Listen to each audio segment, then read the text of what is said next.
నీ పెళ్లి మీద మీ అన్నయ్య ఎన్ని ఆశలు పెట్టుకున్నాడో నీకు అర్థమవుతోందా అని భూమి అంటే, కానీ శివతో పెళ్ళని చెప్పటం మాత్రం అబద్ధమే కదా వదినా అని పూరి అంటుంది. అప్పుడే గగన్ శారద భూమి, పూరి తలుపులు తెరవండి అని తలుపుల్ని బాదుతూ పిలుస్తూ ఉంటారు. రే శివ నువ్వు వెళ్ళి దాక్కోరా అని భూమి చెప్పటంతో శివ వాష్రూమ్లోకి వెళ్ళి దాక్కొని ఉంటాడు. చూడు పూరి, మీ అన్నయ్యకి మాత్రం నువ్వు కళ్ళు తిరిగి పడిపోయావని మాత్రమే చెప్పాలి. మీ ఇద్దరి పెళ్లి జరిపించే బాధ్యత నాది. ప్లీజ్ పూరి అని భూమి ధైర్యం చెప్పి డోర్ ఓపెన్ చేస్తుంది. పూరి పూరి ఏమైంది అని గగన్ పూరి పక్కనే కూర్చొని అడుగుతూ ఉంటే, ఏంటమ్మా పూరి ఏమైందని శారద కూడా టెన్షన్ పడుతూ అడుగుతూ ఉంటుంది. ఏం లేదన్నయ్య, కొంచెం కళ్ళు తిరిగి పడిపోయానని పూరి అబద్ధం చెప్తుంది. ఉదయం నుంచి పూరి సరిగ్గా తినలేదు కదా, అందుకే అత్తయ్య కొంచెం నీరసంతో కళ్ళు తిరిగి పడిపోయింది. ఇప్పుడేం పర్వాలేదు, నేనున్నాను కదా, నేను చూసుకుంటాను. బావా మీకు ఇంకా చాలా పనులు ఉన్నాయి కదా, ఆ పనులు చూసుకోండి. అత్తయ్య మీరు పూరికి చీర, పసుపు, కుంకుమ అన్నీ రెడీ చేయండి. పూరిని నేను చూసుకుంటాను కదా అని భూమి చెప్తుంది. చూడమ్మా, నువ్వు ఇలా శక్తి లేకుండా ఉంటే ఎలా, తినాలి కదా అని శారద చెప్తుంది. భూమి జాగ్రత్త, ముందు నువ్వు ఫోన్ నీ దగ్గర పెట్టుకో. నేను ఇందాక చాలాసార్లు కాల్ చేశాను, నువ్వు ఫోన్ ఎక్కడ పెట్టుకున్నావో ఏంటో, ఏదైనా అవసరం ఉంటే ఫోన్ చేయి అని గగన్ చెప్తాడు. జాగ్రత్త భూమి అని శారద గగన్ అక్కడి నుంచి వెళ్ళగానే భూమి మళ్ళీ గడియ పెట్టేసి శివ రా అని, ఇప్పుడు చెప్పు పూరి నీ సమస్య ఏంటి అని భూమి ప్రశ్నిస్తూ ఉంటుంది. శివ నన్ను ప్రేమించట్లేదు, తన మనసులో నేను లేను, ఇక నేను పెళ్ళి ఎందుకు చేసుకోవాలి వదినా అని పూరి అంటే, చూడు పూరి, శివ బిందుని ప్రేమించిన విషయం నిజమే, కానీ మన కుటుంబం కోసం నిన్ను పెళ్లి చేసుకోవటానికి వాడు మనస్ఫూర్తిగా అంగీకరించాడు. వాడితో నేను మాట్లాడాను అని భూమి చెప్తుంది. మరి తన చేతి మీద బిందు అన్న పేరు ఎందుకు రాసుకున్నాడు వదినా అని పూరి అడగగానే వెంటనే భూమి శివ చేతుల్ని చెక్ చేసి చెంప చెల్లుమనిపిస్తుంది. అది కాదక్క అని శివ చెప్తుంటే, నోర్ముయ్, ఈ కుటుంబం కోసం నువ్వు బిందుని పెళ్లి చేసుకోకూడదు, పూరిని పెళ్లి చేసుకోవాలని నేను చెప్పాను. చిలక్కి చెప్పినట్లు చెప్పాను కదరా, మళ్ళీ నువ్వు ఇలా పేరు ఎందుకు రాసుకున్నావు? రే, ఒక ఆడపిల్ల నీ జీవితంలోకి వస్తుందంటే గతం మొత్తం కూడా మర్చిపోవాలి, కానీ తాళి కడతాను ప్రేమంతా అక్కడే ఉంటుందంటే ఏ ఆడపిల్ల మాత్రం ఒప్పుకుంటుంది? అసలు చూడ్రా, ఒక్కసారి పూరిని చూడు, నీకెందుకు అర్థం కావటం లేదు? నువ్వు దక్కవన్న అనుమానం వస్తేనే ప్రాణాలు తీసుకోవటానికి చూసింది. ప్రాణం కంటే ప్రేమే ముఖ్యమనుకుంది, నువ్వే కావాలనుకుంటుంది. కాబట్టి ఈ అక్కని అర్థం చేసుకోరా.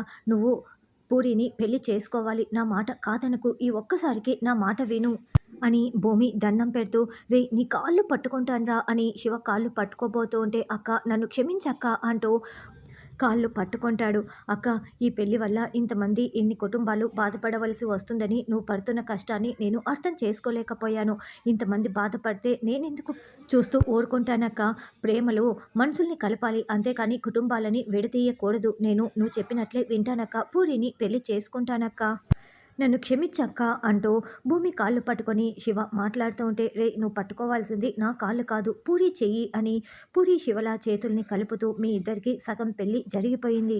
మీరిద్దరూ ఒకరిని ఒకరు అర్థం చేసుకుంటే మన కుటుంబ గౌరవాలు నిలబడతాయి, అర్థమైందా అని భూమి చెప్తుంది. ఇక పూరి శివ సంతోషపడుతూ ఉంటారు. ఏంటి, పెళ్ళికి వస్తానని ఫోన్ చేసి మరీ చెప్పారు కదా, వెళ్ళకుండా ఇక్కడే కూర్చున్నారేంటి, వెళ్ళండి అని మీరా వెటకారాలాడుతూ ఉంటుంది. నువ్వేమీ నాకు సపరేట్గా గుర్తు చేయనవసరం లేదు, ఎప్పుడు వెళ్ళాలో నాకు చాలా బాగా తెలుసు అని కేపీ అంటే, "ఆ, వెళ్ళండి వెళ్ళండి, కొడుకు మిమ్మల్ని మెడపెట్టి గెంటేసినా, భార్యని వదిలేసినా మీరు ఆత్మగౌరవాన్ని తాకట్టు పెట్టి ఇక్కడి నుంచి వెళ్ళాలి కదా, వెళ్ళండి వెళ్ళండి అని మీరా అంటుంది. తప్పు చేస్తే వాళ్ళు ఎన్ని మాటలన్నా కూడా మనం పడాల్సి వస్తుంది. నేను తప్పు చేశాను కాబట్టి ఆ మాటలన్నీ పడాల్సిందే. నేను వెళ్తాను, వెళ్ళకుండా ఎందుకు ఉంటాను? ఇప్పటికే నేను వదిలేశానని అందరూ నానా విధాలుగా మాట్లాడుకుంటున్నారు. అది ఆ మాట నేను పడకూడదంటే నేను ఖచ్చితంగా వెళ్తాను అని కేపీ అంటాడు. వెళ్ళండి వెళ్ళండి, జరగని పెళ్ళికి బాగా వెళ్తారులేండి అని మీరా అంటుంది. ఏంటి, పెళ్ళి జరగదా, ఏం మాట్లాడుతున్నావు అని కేపీ అంటే, నేనేం అలా అనలేదు అని మీరా మెల్లగా జారుకుంటూ ఉంటుంది. ఏయ్ మీరా ఆగు, నువ్వు పెళ్లి జరగదని అన్నావు, ఏం కుట్ర చేస్తున్నారు చెప్తావా లేదా అని కేపీ అరుస్తూ నిలదీస్తూ ఉంటాడు. నేనేం అనలేదు అని మీరా అరుస్తూ ఉంటే, లేదు నువ్వు అన్నావు, నేను విన్నాను, ఎందుకు జరగదో చెప్తావా లేదా అని కేపీ అరుస్తూ ఉండటంతో ఏమైందంటూ శరత్చంద్ర, అపూర్వ, నక్షత్ర, బిందు అక్కడికి వస్తారు. ఆ పెళ్లి జరగదని ఈ మీరా చెప్తోంది, ఎందుకు అలా అంటుందో నాకు తెలియాల్సిందే అని కేపీ అంటే, అదేంటి మావయ్య, ఆ పెళ్లి జరిగితే మనకేంటి, జరగకపోతే మనకేంటి అని నక్షత్ర అంటుంది. అదే ఎందుకు జరగదని అంటోందో నాకు తెలియాల్సిందే అని కేపీ అంటే, అదేంటి కేపీ నువ్వు అలా మాట్లాడుతున్నావు, బిందు పెళ్లి కంటే ముందుగా పూరి పెళ్లి అక్కడ జరుగుతోంది, అయినా అలా జరగకూడదని మీరా కోరుకుంటుందేమో. అంతే.